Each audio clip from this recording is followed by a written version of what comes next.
राधे राधे कृष्ण कन्हैया, गोपाल प्यारो मुरली बजैया।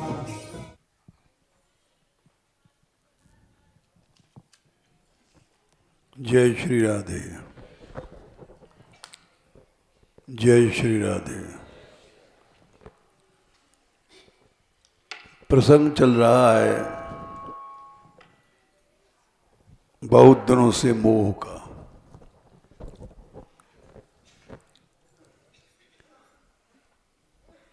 मोह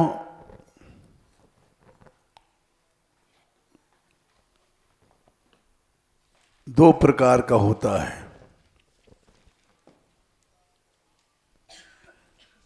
एक अविद्याजन्य, एक विद्याजन्य।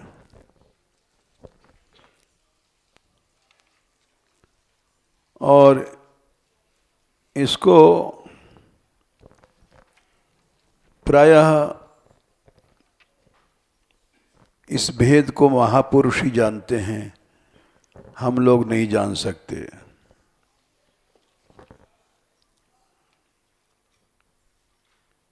क्योंकि हम लोग अविद्याजन्य मोह में फंसे हुए हैं।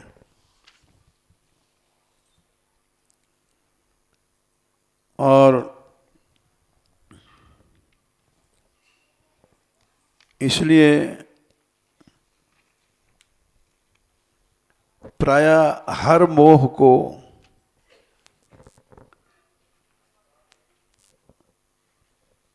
ये अविद्याजन्य मोह 73 उत्तरकांड में काम क्रोध मद लोभ रत गृहासक्त दुखरूप ते किमि जानहि रघुपति मूढ़ परे तमकूप।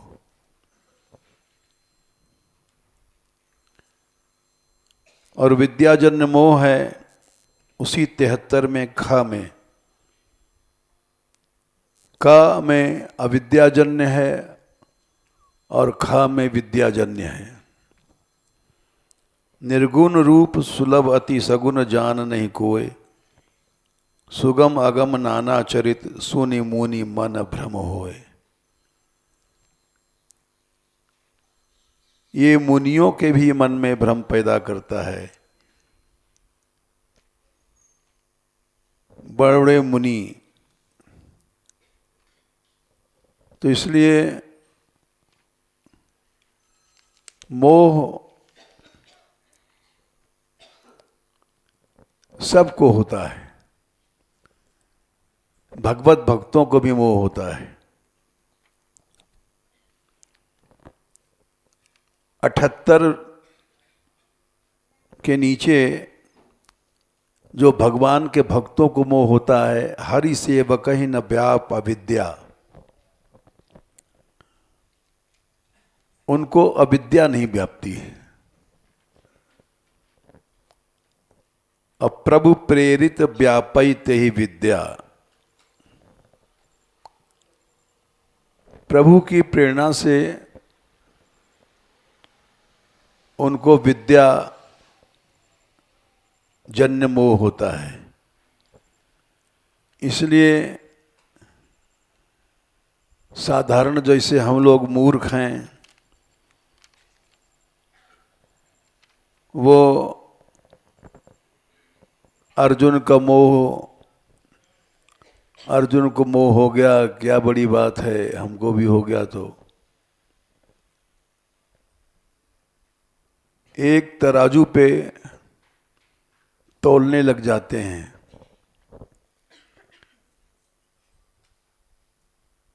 सब धान 22 पसेरी, तो वो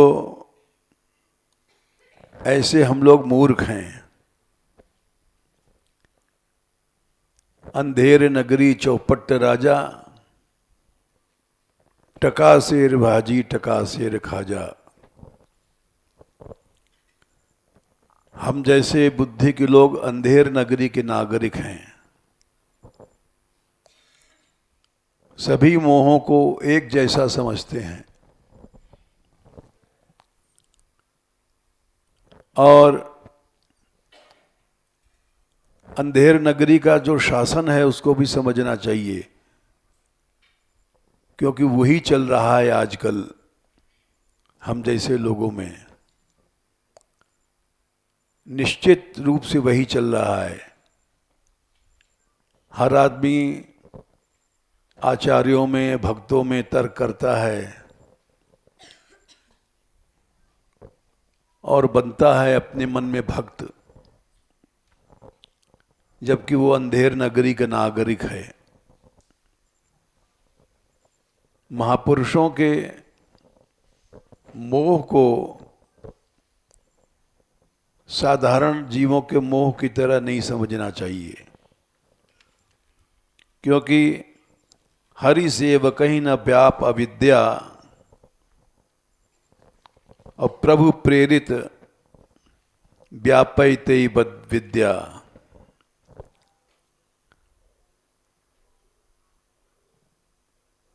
यही बात सब जगह लागू होती है।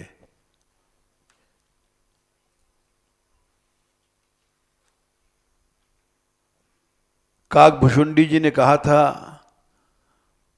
69 उत्तरकांड में कि गरुड़ जी तुमको मोह नहीं है,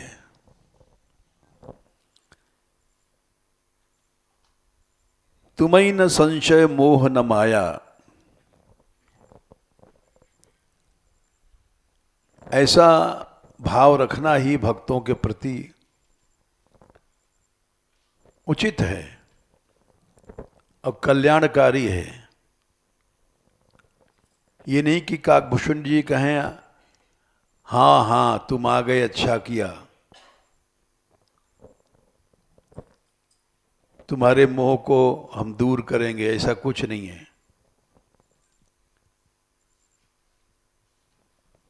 तुम्हें न संशय मोह न माया,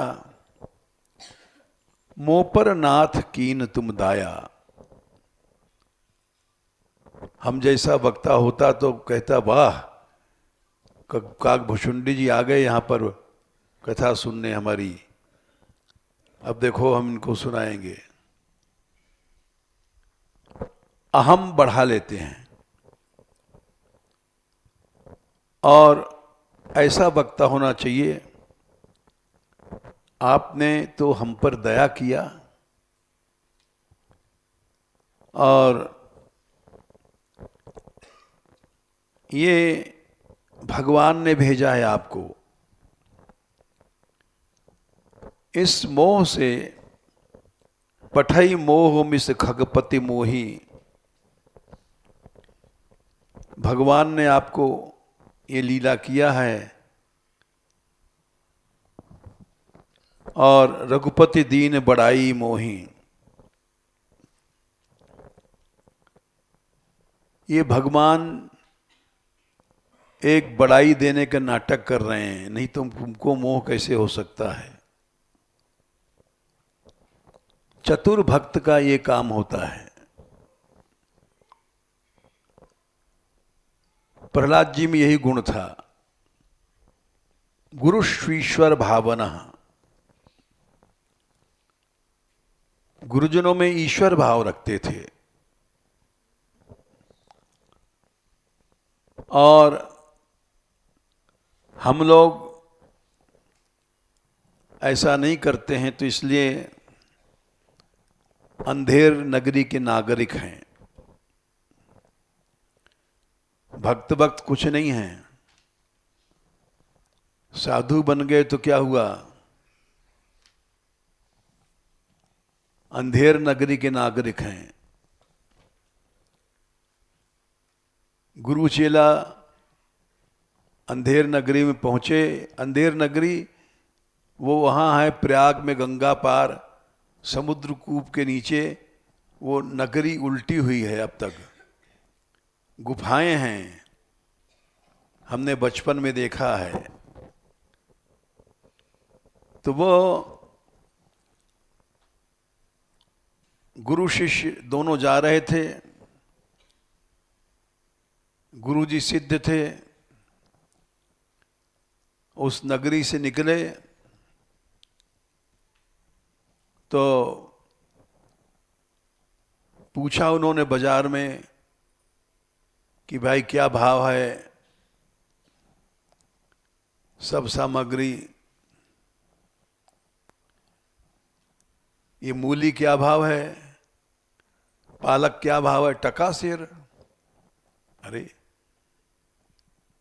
और खाजा एक मिठाई होती है, उसका नाम ही खाजा इसलिए कि देखते खा जाओ ऐसी बढ़िया बनती है। तो वो चेला ने पूछा ये खाजा क्या भाव है, बोले टका सेर। तो गुरुजी यहीं रहना चाहिए, भरपेट खाजा खाएंगे और पैसा कुछ नहीं खर्च होगा, टका भर। उस जमाने में टका आजकल के हिसाब के लोग नहीं समझ सकते, बहुत पुरानी बातें हैं। पहले पैसा होता था तांबे का, और एक पैसा में 3 पाई होती थी, छोटी छोटी। एक पाई में सामान मिलता था, उतना आज 10 रुपए 20 रुपए में नहीं मिलेगा। वो बचपन में हमने ज़माना देखा है। और हमारे यहाँ एक बुढ़िया थी, ललाइन कहते थे उसको हम लोग। उसके पति जो थे पोस्ट मास्टर रहे, तो वो 1.5 रुपए पेंशन के मिलते थे, और उस 1.5 रुपए में उस सारे महीने खाती थी, और उसमें से पैसा बचाती थी, और सोने की हंसली बनवाया था उसने। तो ये हमने आंखों से देखा है। तो वो टका यानी पाई से भी कम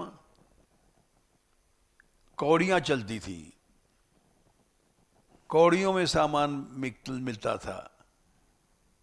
पाई भी बहुत कीमती थी, 1 पैसे में तो जाने कितना सामान आ जाएगा। तो गुरुजी ने कहा, बेटा इस नगरी में नहीं रहना चाहिए, यहां विवेक नहीं है। नहीं गुरुजी, हम तो यहीं रहेंगे। अच्छा रहो लो भाई, जब कोई आपत्ति पड़े तो हमारी याद कर लेना। चेला जी वहीं रहे, खूब खाजा खाए, खा खा करके एक आध महीने में तो व्लादिवोस्टोक बन गए, एकदम मोटे। और रोज अपना शरीर देखते थे, कितना वजन बढ़ा, कैसी हेल्थ बनी। एक दिन वो बाजार में खाजा लेने गए थे, कि वो सवेरे उठ करके पेट भर खाते थे, शुद्ध घी की मिठाई। उसी समय 2-4 सिपाही आए, उन्होंने दूर से देखा, इसकी ओर दिखाया, शिष्य की ओर, हाँ ये ठीक है, बोले हाँ ये ठीक है। इन्होंने ये समझ नहीं पाए, बोले क्या कह रहे हैं, क्या बात है भैया, चलो तुमको फांसी लगेगी। अरे फांसी, मैंने क्या किया? राजा को हुक्म है, किंतु परंतु नहीं, एक बार कह दिया चलो फांसी लगेगी। अब क्या करें बेचारे, पकड़ के ले गए लोग। वहां अंधेर नगरी के राजा साहब बैठे, वो हुजूर इसको लाए हैं। अच्छा, फंदा देखा, हाँ इसके गले में ठीक बैठ जाता है, खूब मोटा हो गया था, ठीक है इसको फांसी दे दो। तो इन्होंने पूछा, राजा साहब हमने गलत काम क्या किया है जो फांसी मिल रही है? बोले यहां अंधेर नगरी में किंतु परंतु कुछ नहीं है, तुम फांसी के फंदे के लायक हो इसलिए तुमको फांसी मिल रही है। बोले फंदे के लायक हम हैं, ये कैसे पता? बोले देखो बात यह है, मुकदमा पेश हुआ था, किसी की दीवार गिरी थी तो पड़ोसी की बकरी मर गई उस दीवार की उससे दब के, तो उसने मुकदमा पेश किया, ये जिसकी दीवार गिरी है उसको दंड देना चाहिए, क्यों मेरी बकरी मर गई? तो उससे पूछा क्यों बे तेरी दीवार गिरी, क्यों गिरी? तो वो घबरा गया बेचारा। उसने कहा हुजूर मेरा दोष क्या है, बनाने वाले कारीगर का दोष है, उसने ऐसी दीवार बनाई, ठीक है तो उसको पकड़ लाओ, उसको फांसी दे दो।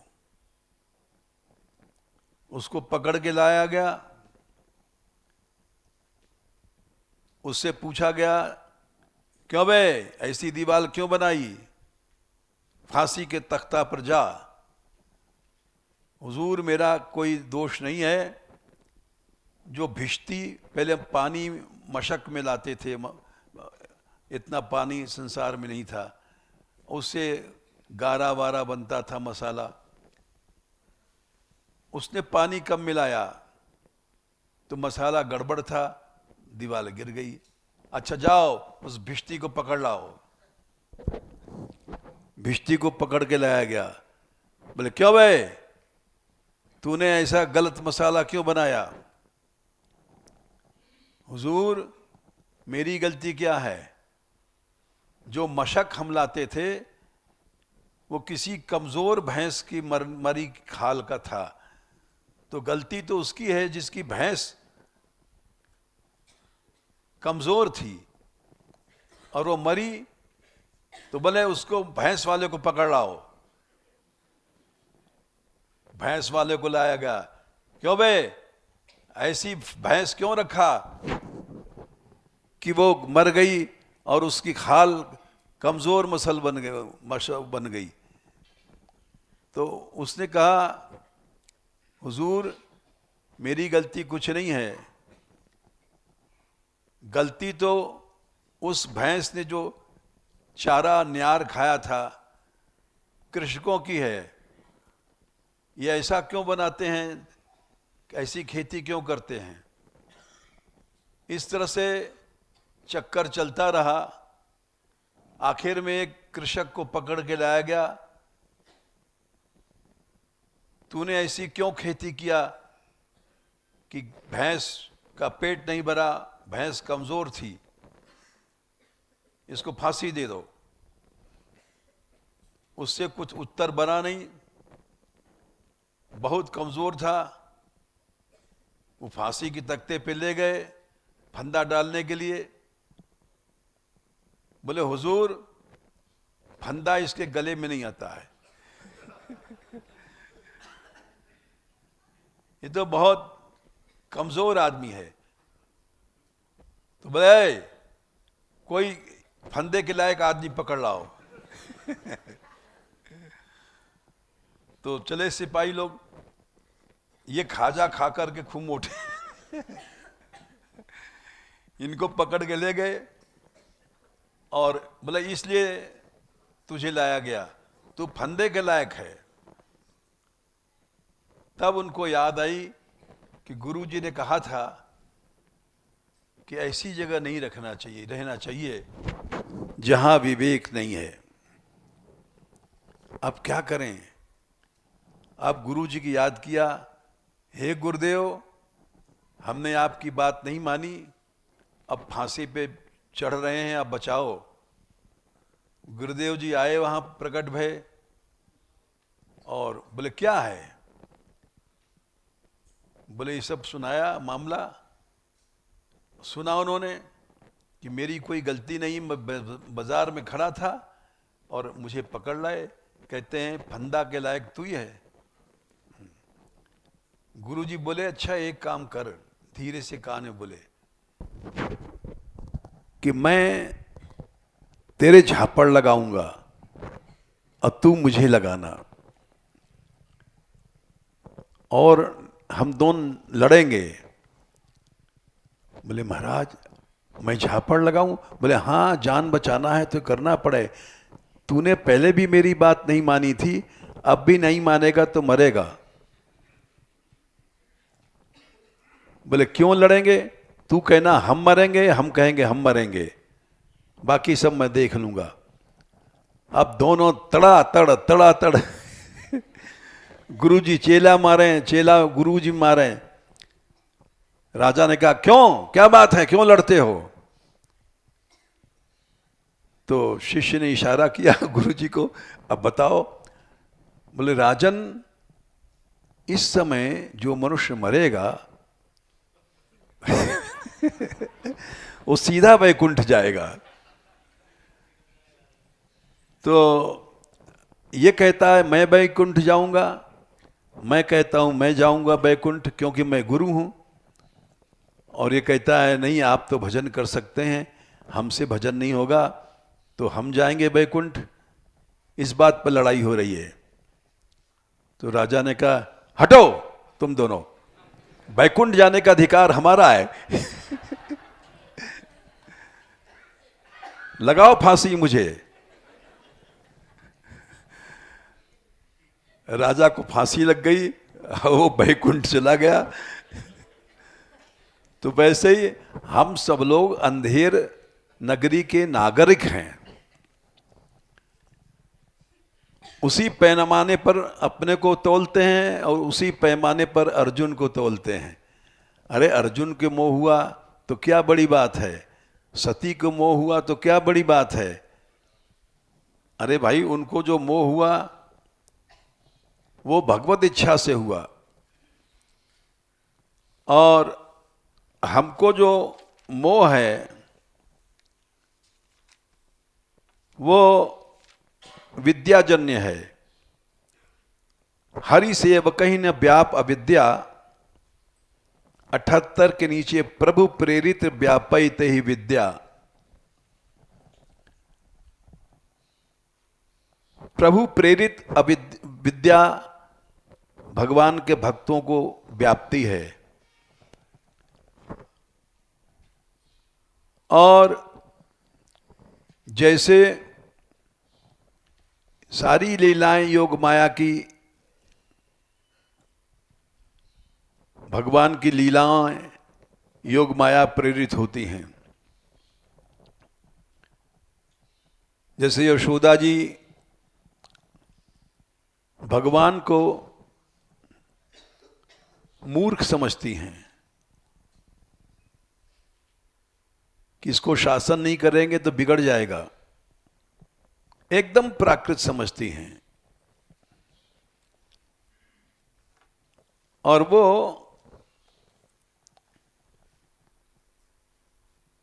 उनको विचार करती हैं कि इसको बांधूंगी, शासक करना उचित है।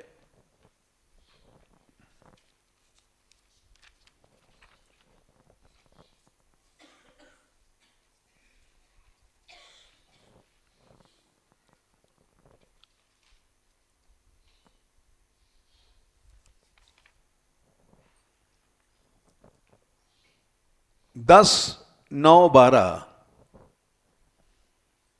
त्यक्त्वा यष्टिम सुतम भीतम विज्ञाय अर्भग वत्सला। डंडा तो फेंक दिया यशोदा ने, देख लिया लड़का डर गया है। वत्सला मने बड़ा प्रेम करती हैं अपने बेटे से।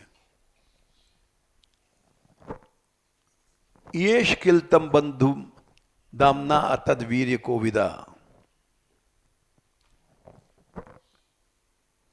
इसके पहले भगवान ने जो भय लीला किया है, उद्वीक्षमाणम भय विविलेक्षणम, आंख उनकी रुक नहीं रही है, झप झप झप पलकें गिर रही हैं डर के मारे।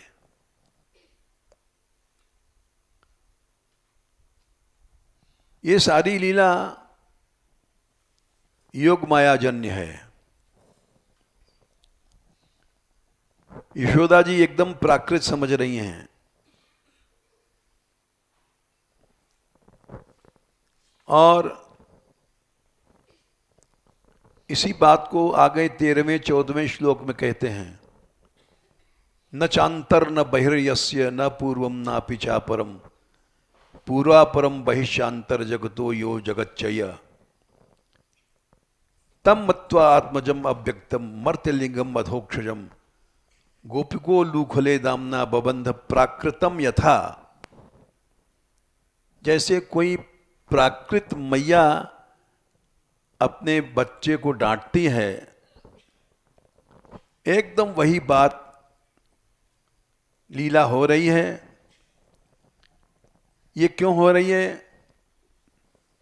भगवान की इच्छा से हो रही है। 18वें श्लोक में दृष्ट्वा परिश्रम कृष्ण कृपया आसीत स्वबंधने, भगवान कृपा से बंध गए। क्यों बंधे? 19वां श्लोक, एवं संदर्शिता ह्यंग हरिणा भृत्य पश्यता। भृत्य पश्यता दिखाया उन्होंने कि मैं दासों के अधीन हूं। नचा लो, गबा लो, बांध लो, मार लो, पीट लो, कुछ भी करो, ये भगवान ने स्वयं दिखाया। कौन है? स्ववशेनापि कृष्णेन यस्येदं सेश्वरम वशे। जो भगवान स्वबस भगवंता, जीव अनेक एक श्रीकंता, और परबस जीव स्वबस भगवंता, जो स्ववश हैं, जिनके अधीन इदम सारा संसार, अनंत ब्रह्मांड सृष्टि, इदम माने समष्टि, सृष्टि सारी समष्टि एक वचन में होती है। सेश्वरम अनंत ब्रह्मांडों के ईश्वर ब्रह्मा विष्णु शिव आदि जिसके वश में हैं, उस भगवान ने दिखाया कि मैं स्वतंत्र नहीं हूं। अहम भक्त पराधीनो, ये दुर्वासा जी से कहा है उन्होंने 9वें स्कंद में 4थे अध्याय में, शायद 50 से आगे श्लोक है कोई। अहम भक्त पराधीनो है 86 63 यस स्वतंत्र इव द्विज। कौन कहता है भगवान स्वतंत्र होता है? भगवान पराधीन है। अहम भक्त पराधीनो यस स्वतंत्र इव द्विज साधुग्रस्त हृदयो भक्तैर भक्त जनप्रिय। हमारे हृदय को ग्रसित कर लिया है भक्तों ने। तो इसलिए भगवान स्वतंत्र नहीं है। गोपी भी स्तोभितो नृत्यत भगवान बालवत क्वचित उद्गायति क्वचित मुग्ध तद्वश दारु यंत्रवत। दारु यंत्र कहते हैं कठपुतली।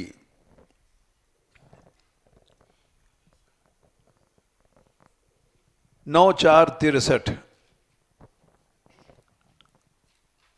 दुर्वासा से कहा है भगवान ने कई श्लोक हैं वहां पर।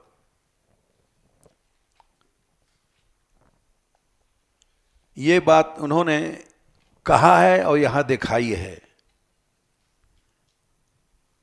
10-9-19 में दिखाई है, कहा है वहां। 9-4-63 में दिखाया है यहां। यशोदा बांध रही है और भगवान बंध गए। कैसे भगवान हैं? जो अनंत हैं, जिनका न भीतर है न बाहर है,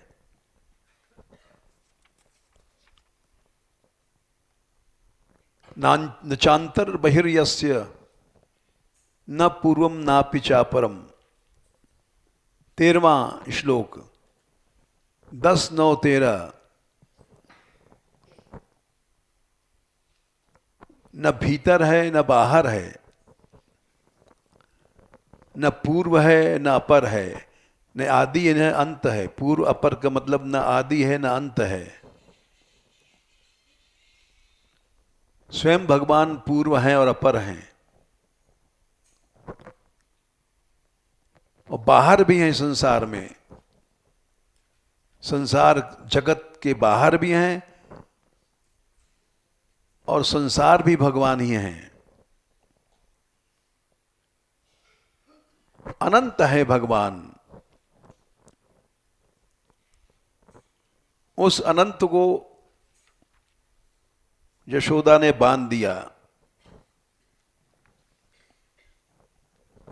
और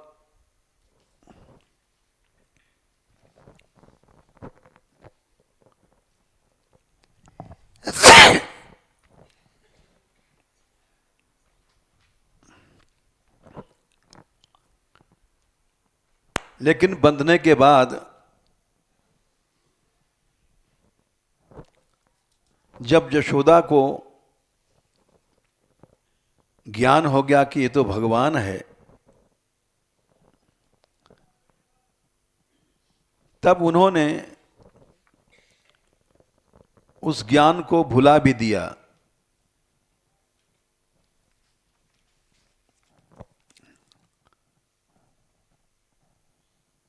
और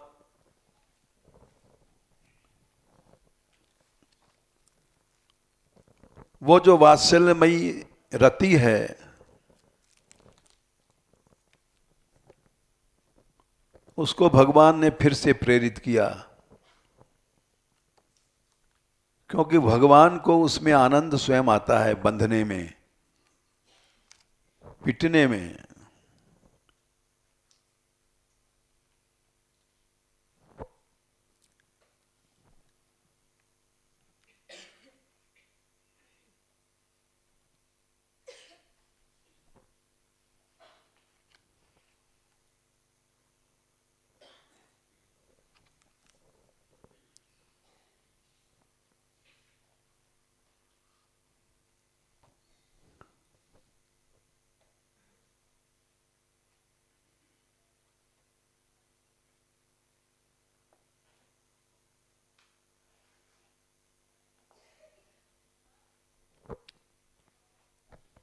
यही एक श्लोक आता है, हैं?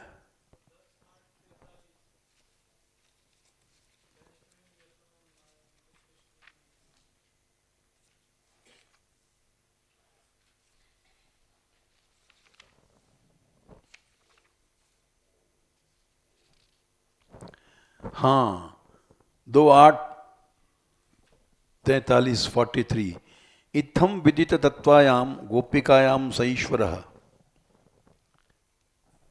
वैष्णवीं व्यतनोन्मायाम पुत्र स्नेहमयीं विभु। वैष्णवी माया फिर से भगवान ने प्रेरित किया, जो समझ गई थी ये भगवान है, और ऐश्वर्य बाधक होता है। इस श्लोक से पता पड़ता है। ये मोह क्यों होता है भगवत लीला में? क्योंकि भगवान जब प्राकृत लीला करते हैं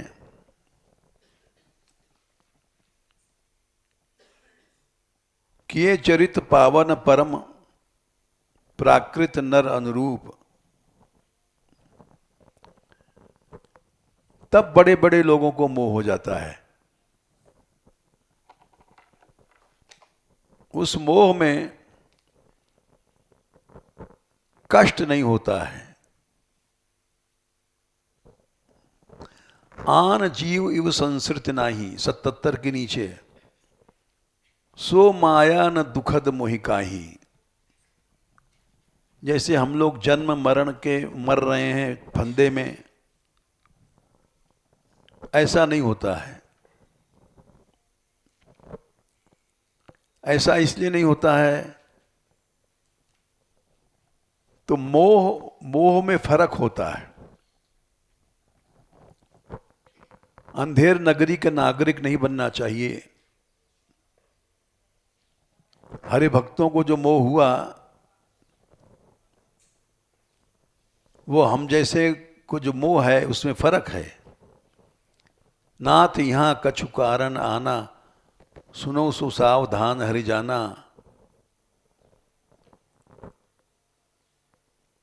और यहीं पर चौपाई है, पर बस जीव सो बस भगवंता, जीव अनेक एक श्रीकंता।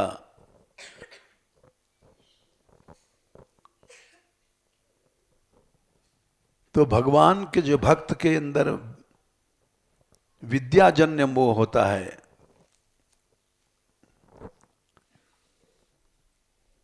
वो हुआ करता है और तभी लीला चलती है।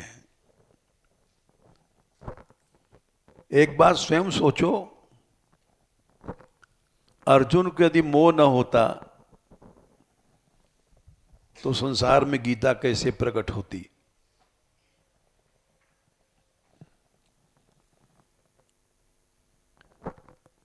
अर्जुन को मोह जो हुआ था वो प्रभु प्रेरित मोह था।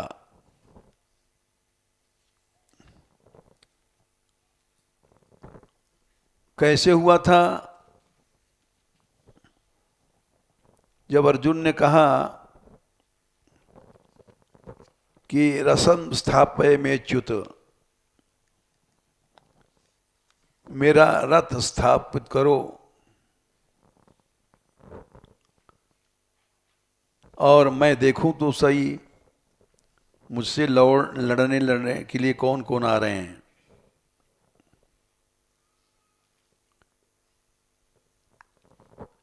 ये 2/21 में ये बातें हुई हैं। सेनयोर उभयोर मध्य रथम स्थापय में च्युत, यावदेतान निरीक्षे हम योद्धु कामान अवस्थितान। मैं देखूं तो सही मेरे सामने लड़ने कौन आया है।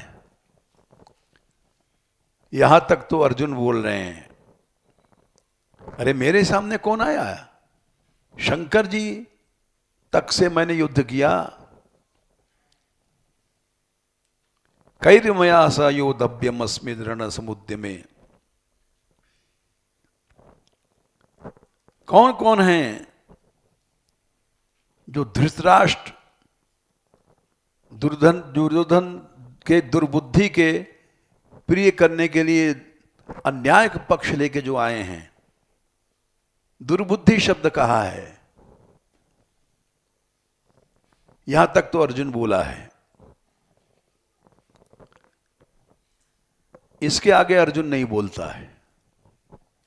बोले बोल तो रहा है, बोले बोला है लेकिन वाणी बदल गई है। ध्यान से देखो, यहां तक तो अर्जुन बोला है, दुर्बुद्धि शब्द का प्रयोग किया है। ये सब दुर्बुद्धि हैं जो लड़ने आए हैं, दुष्ट हैं। वीर भाव था। और उसके बाद भगवान ने वाच 25वां श्लोक, पार्थ पश्यैतान। महात्मा लोग कहते हैं एतान, ये उंगली घुमाया, देखो ये खड़े हैं, इनको देखो। बस उंगली जो घुमाया उसी में अर्जुन घूम गया। जैसे जादूगर छू मंत्र पढ़ता है, कड़म कड़म उठपटा मंत्र बोलता है और छू करता है, वैसे ही यहां अर्जुन को मोह हुआ विद्याजन्य। पश्यैतान, देख, संवेतान कुरीनित, छू किया और अर्जुन को मोह हो गया। तत्र अपश्यत स्थितान पार्थः, अब वो देख रहे हैं, अरे पितृन, हमारा पिताओं के समान लोग खड़े हैं, पितामह खड़े हैं, आचार्य खड़े हैं, मातुल मामा के छोरा खड़े हैं, भ्रातृन, अरे ये तो सब हमारे रिश्तेदार हैं, पौत्र भी हमारे खड़े हैं, दुर्योधन दुशासन के लड़के वगैरह, ससुर लोग खड़े हैं। और बस देखते मान कृपया परविष्टो विशीदन इदम अब्रवीत। और अरे यहां पर अर्जुन बोलने लग गया। कौन सा अर्जुन? जिसको मोह व्याप गया। कैसे व्यापा? ये जो सूत्रधार हैं, पश्यैतान, उंगली घुमा रहे हैं, इनको देख, बस इनको देख। ये जो उंगली घुमाई, इसी में अर्जुन बदल गया। अरे ये क्या हुआ? सीदंति मम गात्राणि, सब शरीर मेरा कांप रहा है, मुख सूख गया, रोंगटे खड़े हो गए, और लो साहब गांडीव छूट गया हाथ से, त्वचा जलने लग रही, जैसे कोई हाई ब्लड प्रेशर हो जाए। भ्रमती वच मे मनः, मेरा मन चक्कर खा रहा है। सारी बात बदल गई। इसलिए यहां पर इसको गोसाई जी लिखते हैं, प्रभु प्रेरित व्यापय तेई विद्या। लेकिन उससे नाश नहीं होता है। ताते नाश न होय दास कर, दास का नाश नहीं होता है। भेद भगत बाढ़ई विहंग बर, उसकी भक्ति बढ़ती है। अर्जुन का यश बढ़ा, अर्जुन की भक्ति बढ़ी, और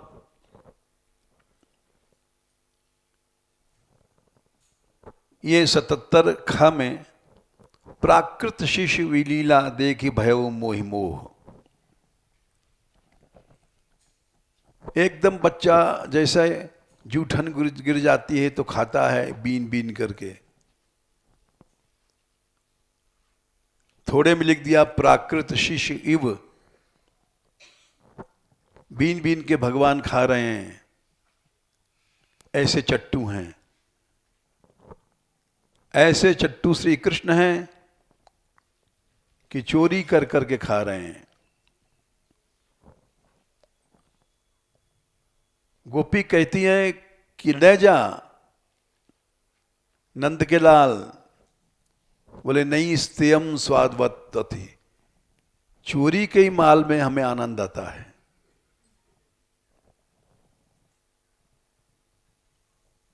तो प्राकृत शिशु इव लीला, बात सही है।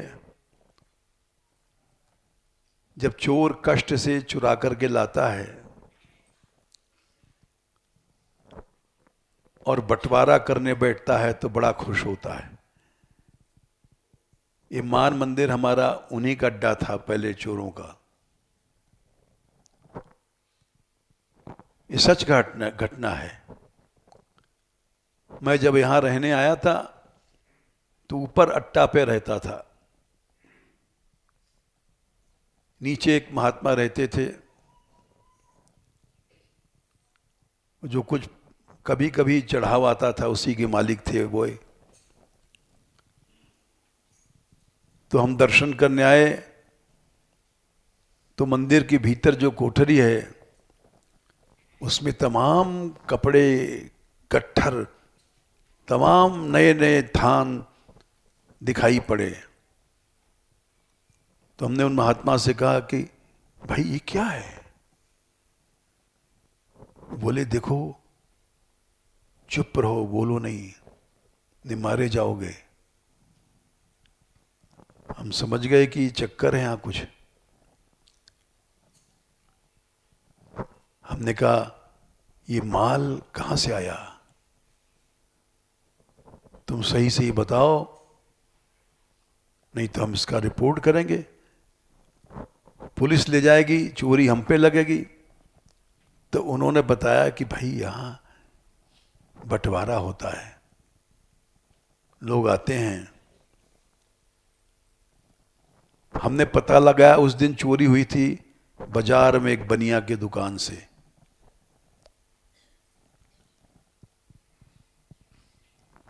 तो और एकांत स्थान में बंटवारा होता था।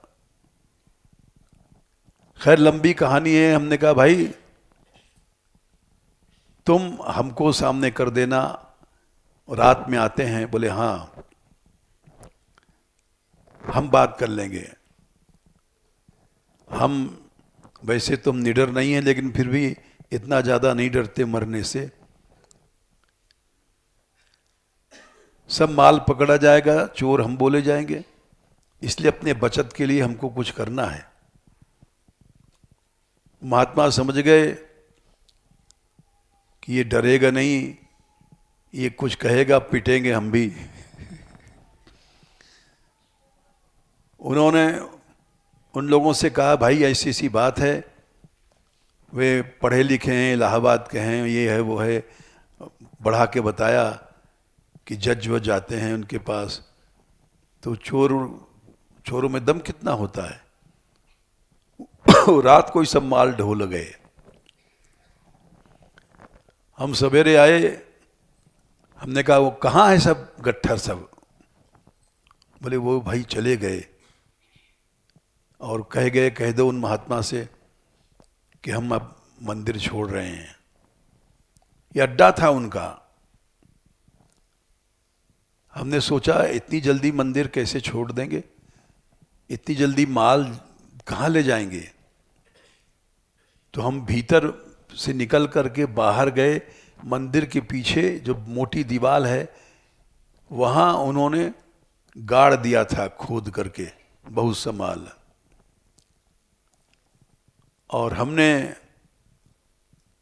महात्मा को बुलाया जो यहाँ रहते थे। हमने कहा देखो यहाँ गड़ा हुआ है और कह दो कि झूठ बात है, तुमने मंदिर छोड़ा है। फिर वो दूसरी रात को आए होंगे, कहा होगा, वो लोग फिर चले गए, मंदिर में नहीं आए, माल भी ले गए। तो बात है कि चोरी करने का जो माल होता है उसमें बड़ा मजा आता है। कठिनाई से जो चीज मिलती है, तो भगवान भी वही लीला करता है। स्त्यम स्वाद्वत्यथ दतिपय कल्पितस्ते योगई है। चोरी की लीला बहुत लंबी है, एक प्रकार की नहीं है। हमने ब्रज प्रेमानंद सागर में जाने कितनी प्रकार की लीलाएं पढ़ी भगवान की माखन चोरी की। ऐसी सी लीलाएं हैं कि ग्वाल बालों ने 10-20 इकट्ठा होकर के छप्परे उठा करके अलग रख दिया। छान जो छाते हैं और सब माल निकाल ले गए। स्ते योग की लीलाएं बड़ी लिखी है वहां पर। तो इसलिए भगवान प्राकृत लीला जब करता है तो उसमें सबको मोह हो जाता है, चाहे ब्रह्मा हो, चाहे कोई हो, चाहे काकभूषुंडी हो, चाहे पार्वती हो, चाहे गरुड़ हो। प्राकृत शिव शिव लीला,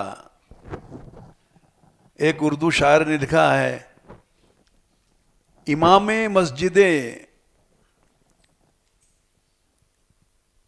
दीवान आदीना मैं खाना, कोई पूछे तो हजरत आप रिंदों में कहां आए। इमाम मस्जिद का जो सबसे बड़ा इनका जगत गुरु होता है, वो शराब खाने में पहुंचकर शराब पी रहा था छिप करके। उसी समय कोई पहचानने वाला पहुंच गया, इमाम मस्जिदे दीवान आदीना मैं खाना, कोई पूछे तो हजरत आप रिंदों में कहां आए। तो इस तरह से अनंत ब्रह्मांड नायक भगवान जब चोरी करता है तो सबको संदेह होता है। बड़ों बड़ों को जूठन खा रहा है तो ब्रह्मा को संदेह हो गया। लेकिन भगवत भक्तों को नहीं हो, जड़ मोहि बुध होई सुखारे। उसी जगह शंकर जी नाचते हैं। जब चौर जार शिखामणि आता है तो डमरू बजा के नाचते हैं। अभी मोह की लीला चल रही है, चलेगी।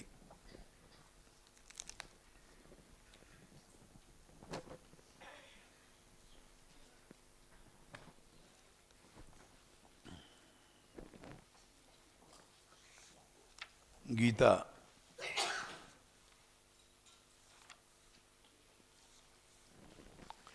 कौन सा श्लोक है?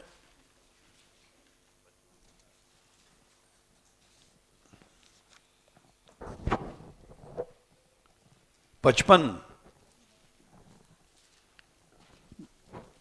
बोलो। प्रजहाति यदा कामान सर्वान् पार्थ मनोगतान् आत्मन्येवात्मना तुष्टः स्थित प्रज्ञस्तदोच्यते।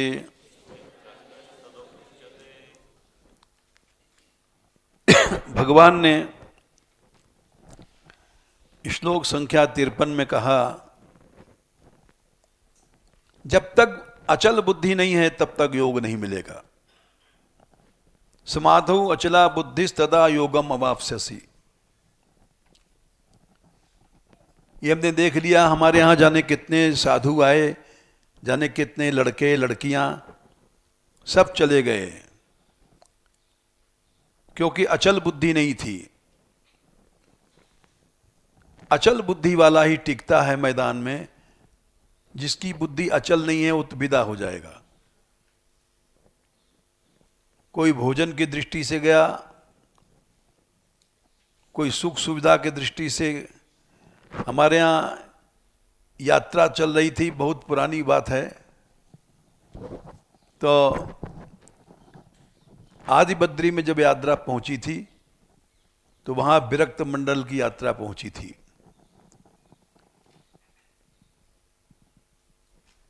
बड़े बड़े विरक्त लोग थे उसमें, नामी,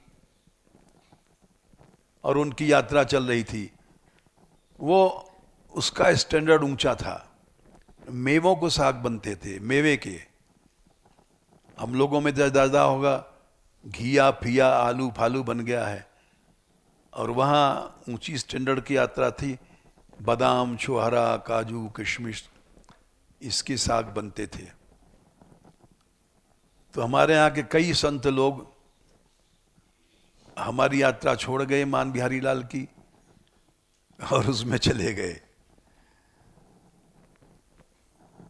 क्योंकि बुद्धि खिंच गई, मेवाओं का साग है, तो छोड़ गए। जहां बुद्धि खींची तहां योग नष्ट हो जाता है। समाधौ अचला बुद्धि, जब तक बुद्धि अचल है तब तक ही मनुष्य रहता है भजन मार्ग में, उसके बाद नरक मार्ग में चला जाता है। तो ये अनुभव की बात है। बड़े बड़े महात्मा थे हमारे यहां, अच्छे महात्मा थे, लेकिन मेवों के साग ने उनको खींच लिया। इसलिए किसी भी प्रकार से बुद्धि हिलेगी, भोग की दृष्टि से या खाना पीना भी भोग ही है, भोग के स्त्री भोग नहीं है, बस वो खत्म, उसका बैराग खत्म, उसका संसार खत्म, उसका भजन खत्म, वो सीधे नरक जाएगा। तो अर्जुन ने प्रश्न किया कि ये तो बहुत जरूरी बात है, बुद्धि अचल कैसे हुए,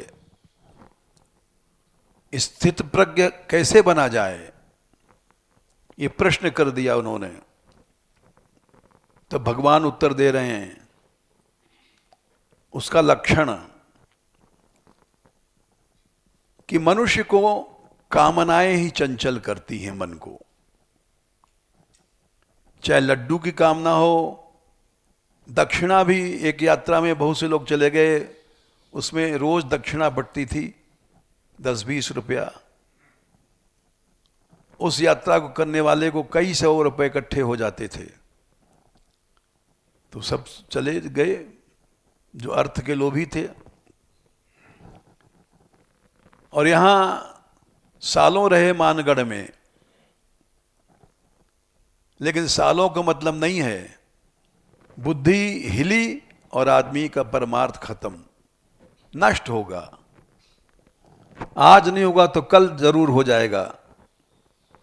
ये कामनाएं मनुष्य को की बुद्धि को हिला नहीं, गिरा देती हैं।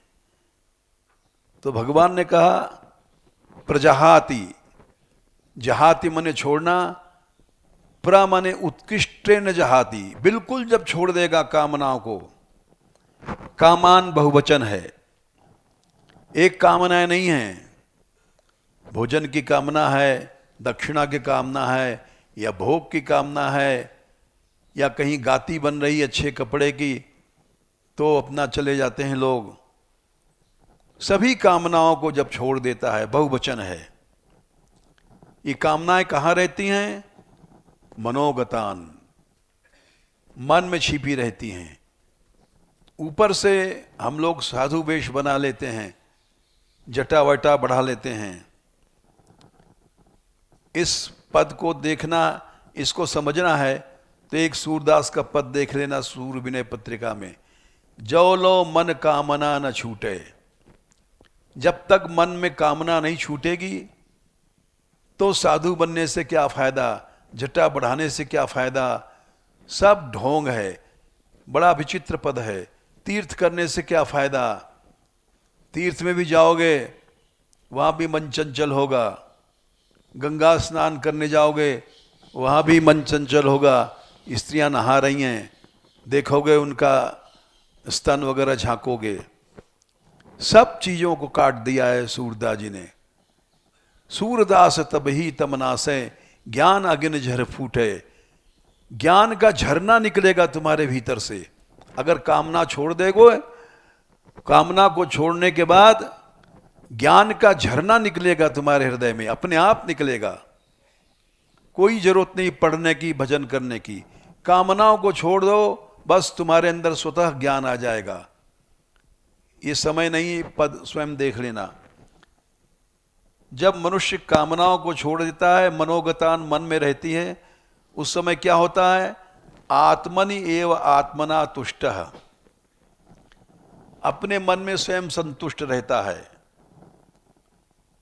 तुलसीदास जी का एक दोहा है, बिनु संतोष न काम न साही, काम सुखद अछत सुख सपने उनाही। बिना संतोष के काम नष्ट नहीं होता है, और कामना रहते कभी सुख नहीं मिलेगा। ये बड़ी विचित्र चौपाई है। काम अछद सुख सपने नाही, बिनु संतोष न काम न साही। हैं? उत्तरकांड 90, संख्या उंख्या हमें याद नहीं रहती। चलो, तो अपने आप जब संतुष्ट हो जाएगा तब मनुष्य स्थित प्रज्ञ बन जाएगा। एक ही चीज ऐसी बता दिया भगवान ने, 100 सुहार लोहार की एक और सुनार की 100 खुट खुट। बोले अनंत साधन करने की जरूरत नहीं है, कामनाओं को छोड़ो, स्थित प्रज्ञ बन जाओगे। अब कामनाएं कैसे छोड़ी जाएंगी, या उसका प्रैक्टिकल लेवल क्या है? एक श्लोक और पढ़ लो। दुखेष्वनिद्विग्न मनाः सुखेषु विगतस्पृह वीतराग भयक्रोधः स्थितिधीर मुनिरुच्यते। कामनाएं पूरी नहीं होती तो मनुष्य दुखी होता है, रोता है। एक गीत है, ब्रजवासी कहते हैं, अरी बहना रड़ुआ तो रोवे आधी रात, सपने में देख कामिनी। रड़ुआ रो रहा है, स्त्री नहीं है इसलिए रो रहा है। स्त्री भी रोती है, पति नहीं रहे की इच्छा से रोती है। गुरिया चली पी हरिवा, बलम सिसकी दे दे रोवे। तो ये सब दुख है। कामना के बिना स्त्री हो पुरुष हो, चाहे वेशधारी, हम जैसे साधु हैं, वो सब भीतर से दुखी रहते हैं। दुखों में जिसका मन उद्विग्न नहीं है, सुखों में जिसकी स्पृहा नहीं है। मेवों को साग देखा, ललचा गए, पैसा देखा, ललचा गए, स्त्री देखा, ललचा गए, स्त्री ने पुरुष देखा, ललचा गई, स्पृहा जाग गई। इसलिए राग भय क्रोध जिसके बीत गए, खत्म हो गए, उसको स्थित धीर कहते हैं, स्थित प्रज्ञ कहते हैं। वो मनुष्य जन्म भर भजन करेगा और नहीं तो भाग जाएगा। जय श्री राधे।